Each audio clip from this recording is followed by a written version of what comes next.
Hey everybody, it's Louie. As the release of Battlefield 2042 is fast approaching, I thought it would be a good idea to take a look back at Battlefield 5 and talk about its very rough beginning, and how it's not as bad of a game as a lot of the people in the community say that it is. But before we begin, please don't forget to like and subscribe to the channel, hit the bell icon, and share your thoughts on Battlefield 5 in the comments below.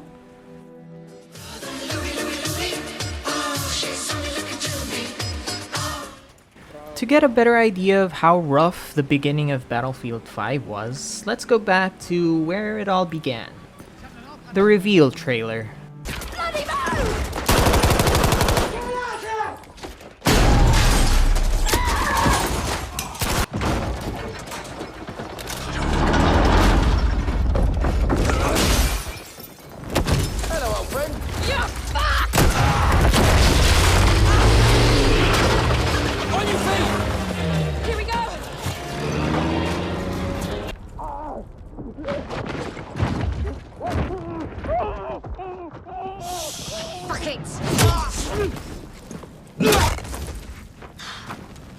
Hello, old friend. No, God! No, God, please, no! No! No! No! This trailer was one of the biggest catalysts for criticism for Battlefield 5, even before the game even came out. This is mostly stemming from the inaccurate cosmetics being displayed and put center stage. In fact, it may have caused confusion as to what the setting for Battlefield 5 truly was. Was it an alternate history World War II? A fictional war based in a steampunk universe? A reveal trailer is supposed to create the idea of what gamers are supposed to expect from the game. Something that the Battlefield 1 trailer did spectacularly well.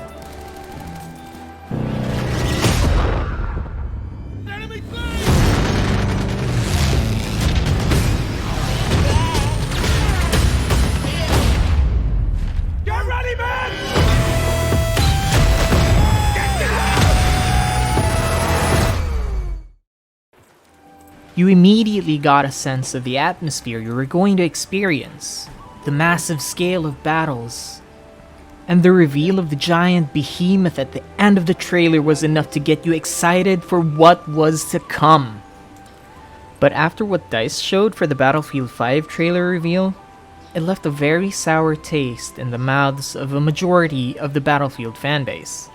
And since first impressions matter a great deal, that taste lasted for a while. It didn't help Battlefield 5's case when the developers and the publishers reacted to these criticisms, especially the one regarding putting a woman with a bionic arm as the main focus of the trailer. And this was put in a World War II game. I personally have no problem with including women in Battlefield 5, or in a World War II game in general, as women were involved in the conflict, both on the home front as well as in mainline combat. The issue I and a lot of other fans have is with the depiction of women in Battlefield 5. To put a woman who is handicapped and using some sort of mechanical arm as the main focus point of your trailer and marketing material seemed like a disingenuous and half-hearted attempt at diversity and inclusion for the game. Women played a huge role in the war effort, from being the main force in material production on the home front, to providing medical assistance to wounded soldiers, and even in some instances took part in the fighting themselves, such as the French resistance, or the Russian sniper units, composed of women that fought on the Eastern Front, and even in Asia where guerrilla warfare took place. All of these instances could have provided representation way better than creating a steampunk soldier in a game that is supposed to be about World War II. What really pushed the fanbase away from Battlefield 5, however, were the statements made by then EA Chief Creative Officer Patrick Soderlund regarding these criticisms. He was quoted as saying, "We stand up for the cause because I think those people who don't understand it, well, you have two choices. Either accept it or don't buy the game," he says. I'm fine with either or. And based on the sales figures on release date as compared to previous titles, I think everyone went with the latter. Which, looking back, how stupid do you have to be to dare your consumers to not buy something they were already extremely on the fence about? He even doubles down on this statement by saying Battlefield 5 is a lot of the unseen, the untold, the unplayed. The common perception is that there were no women in World War II. There were a ton of women who both fought in World War II and partook in the war. These are people who are uneducated. They don't understand that this is a plausible scenario.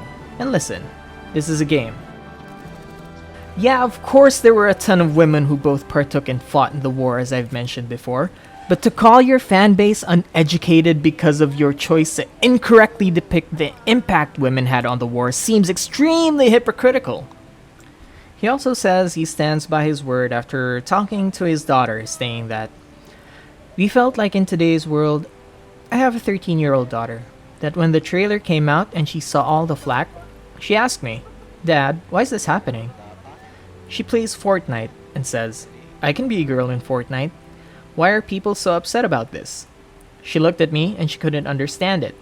And I'm like, okay, as a parent, how the hell am I gonna respond to this?" And I just said, "You know what? You're right. This is not okay." Which, first of all, I'm going to call BS on that story. Second of all, is he not educated enough about that certain topic that he can't explain why there is such a backlash? And can he not explain the difference to his daughter between a cartoony battle royale and a game based on one of the bloodiest conflicts in all of human history? These statements made by one giant idiot galvanized the majority of the Battlefield community enough to call Soderlund on his bluff, leading to Battlefield 5 launch sales performing much poorer than that of Battlefield 1's. Another issue the fanbase seemed to have about Battlefield 5's release was DICE stated that the game will focus more on the lesser-known battles that took place in World War II. And while this was disappointing to a lot of fans, I actually got excited because of this information. This gives a chance to showcase the underrepresented but equally important stories of those who fought in these unknown battles. And especially since these battles may not have had the same impact as D-Day, Market Garden, Barbarossa, Battle of the Bulge, Kursk, etc. This was a chance to show the smaller scale yet important struggles that ultimately led to the victory of the Allies. Though I didn't want it to be just unknown battles, as that wouldn't be appealing to everyone, a nice mix of the most famous battles coupled with those lesser known ones would have led to greater interest for players.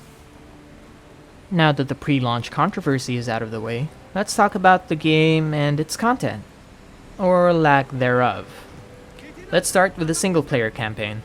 Battlefield 5's campaign was executed in a similar way to that of Battlefield 1's, wherein they call them war stories. You get to experience the war from different perspectives of on-the-ground troops. We started off with 3 at launch: Tirailleur, Nordlies, and Under No Flag, with the Last Tiger campaign coming in the second chapter of the live service. As DICE promised, it focused on the lesser-known battles of World War II. The game starts you off in an introduction mission, where you get to participate in the different fronts of the war in succession. This provided a good starting point for players, as you're put in the experience of normal boots-on-the-ground soldiers, similar to what was done in Battlefield 1's introduction.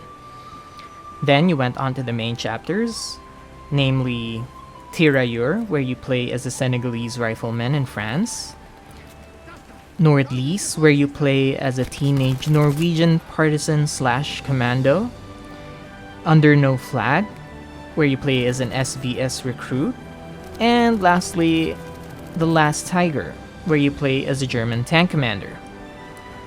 These stories aren't necessarily the most amazing campaign missions and are actually quite forgettable, but they do serve as good ways to introduce the basic mechanics of the game to new players. Some Battlefield fans take issue with the Nordlies campaign though, as the mission to destroy the hard water facility was actually done not by one teenage Norwegian commando, but was actually conducted and was a concerted effort by the Norwegian commandos and Allied air forces. People will say that it diminishes the contributions of those actually involved in the operation, and I agree to that. But this mission could have been a chance for DICE to actually have a woman combatant front and center, and making it a mission about the resistance efforts in different parts of the world like France or Poland.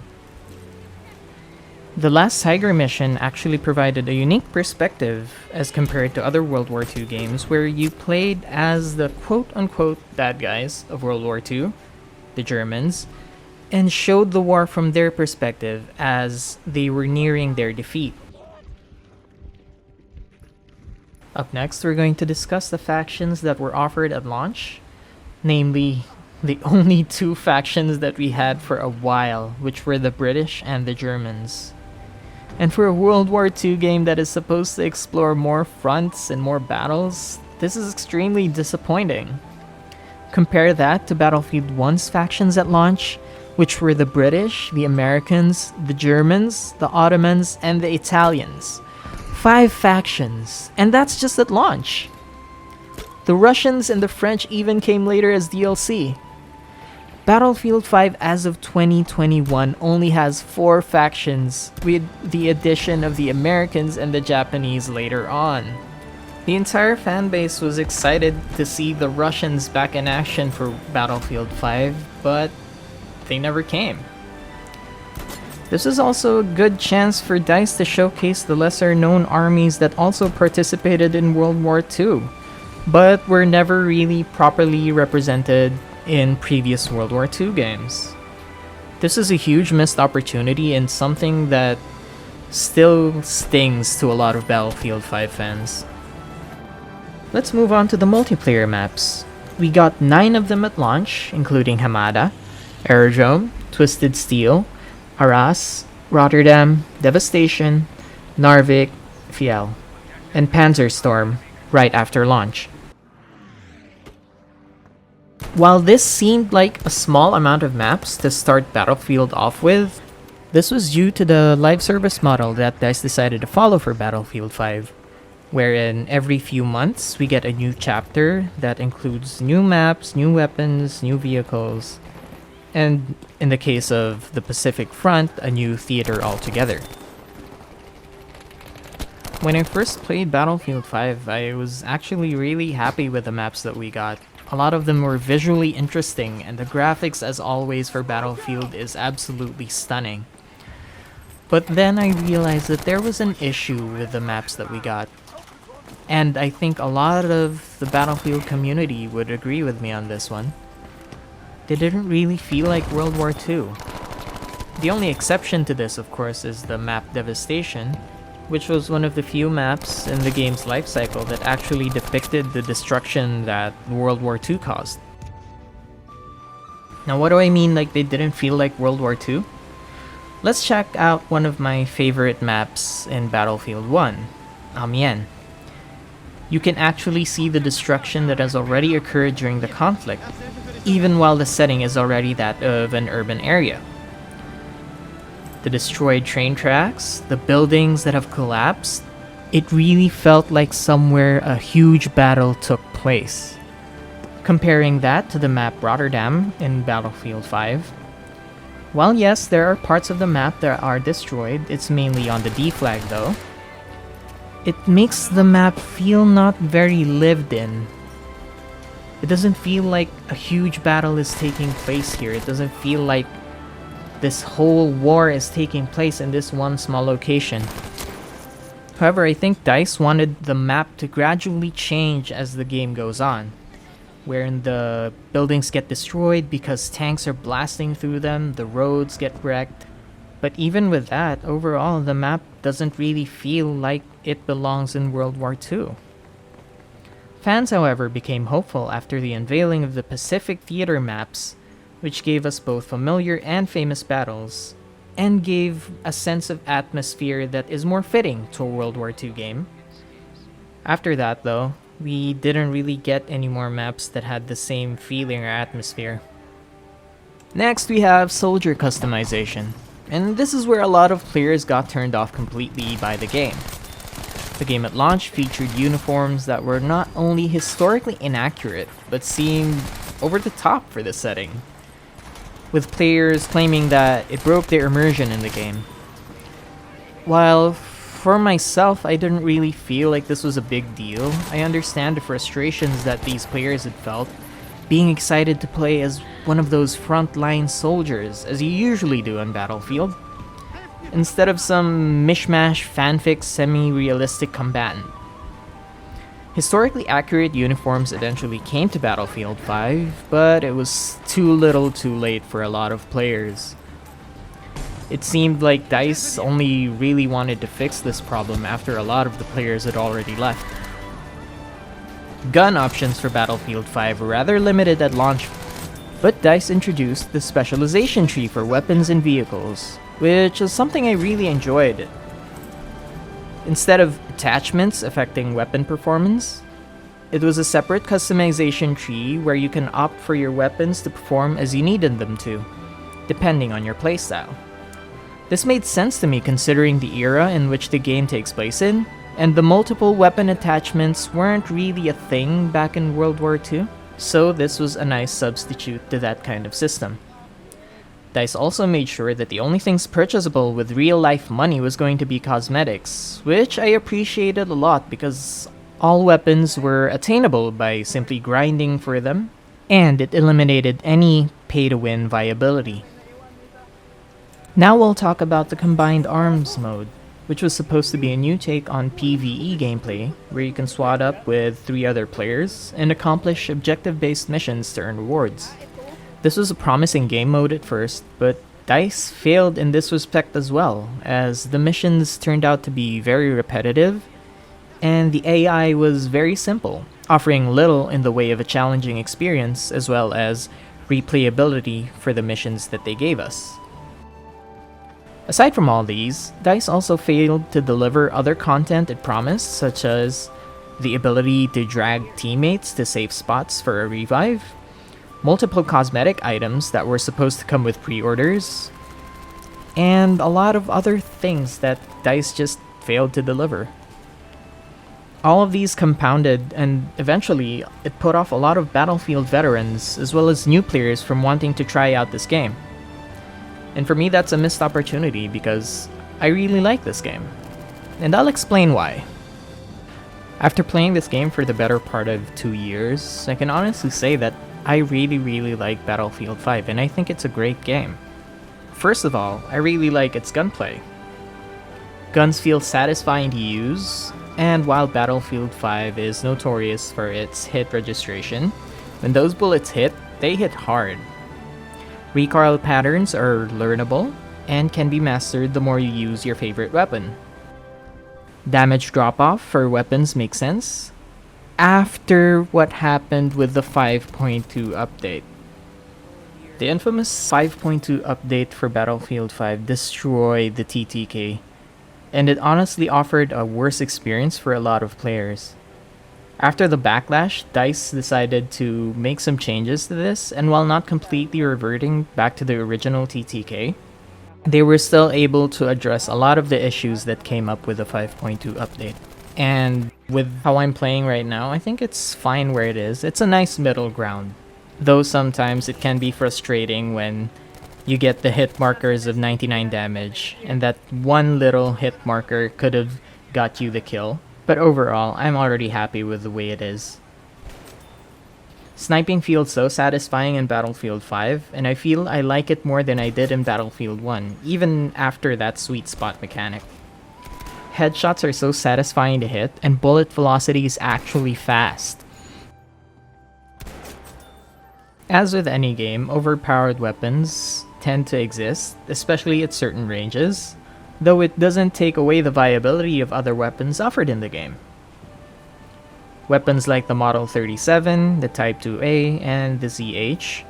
These are what a lot of players would consider overpowered and really cheesy weapons, but at certain ranges they can be easily countered.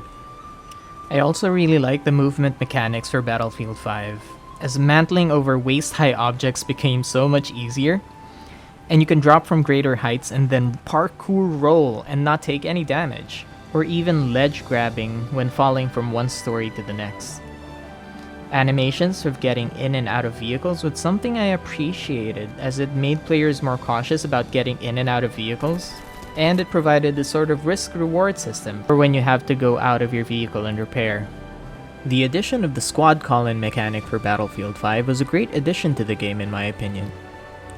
This new gameplay feature allowed squads to earn requisition points by playing the objective and performing squad support actions, which then allowed the squad leader to call in reinforcements that they can use to turn the tide of the match. This includes calling in a supply drop, a smoke barrage, an anti-tank truck, an artillery barrage, a powerful tank, and most famously of all, a rocket strike that devastates an area of the map. I liked how this system was implemented, as it incentivized players to work together as a squad. Because games on Battlefield aren't always won by a couple of great players going solo, racking up kills. It's won by good squads who work together and play the objective. Next, I'd like to talk about a Battlefield 5 game mode that was very promising but was left by the wayside, and that's Firestorm. Don't just stand there! Go!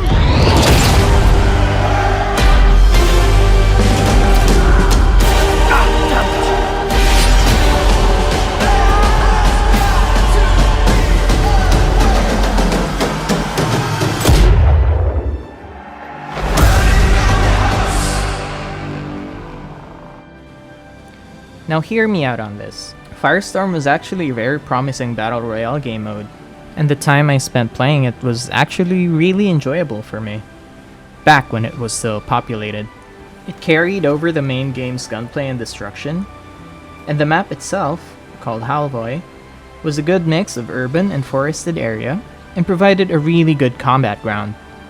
The implementation of a ring of fire closing in on players gave a great sense of urgency in getting to the safe zone. Some issues, such as the loot drop animation, which stacks items on top of each other, led to frustration for players, especially when they're trying to loot enemies in a hurry. That, along with the lack of support from DICE and EA, and their refusal to make Firestorm a free-to-play game mode, was what ultimately sealed its fate. Making Firestorm free-to-play would have opened up the game to an entirely fresh audience that may have been unfamiliar with Battlefield as a franchise, and may have led to more microtransaction sales and better sales for the game itself. Even with its shaky start and all of its issues that still exist today, especially with all the bugs I experience, not letting a lot of the early controversy influence my decision to get the game allowed me to look at it more objectively for what it is. A good game with an extremely rocky journey to get where it is now. While I am disappointed with DICE abandoning this game after unveiling the Pacific Theater, leaving us with so much untapped potential like the Eastern Front and the invasion of France, or even more unknown battles in the Pacific, all of which could have led to an amazing game. I still think that Battlefield 5 was a good game and undeserving of the backlash it often gets. And looking at it now, with all the controversies Battlefield 2042 is facing, I'm still excited to play it and see for myself if it's going to be worth it. So what do you think about Battlefield 5? Do you agree or disagree with my take on it? Let me know in the comments section below, and thank you so much again for watching.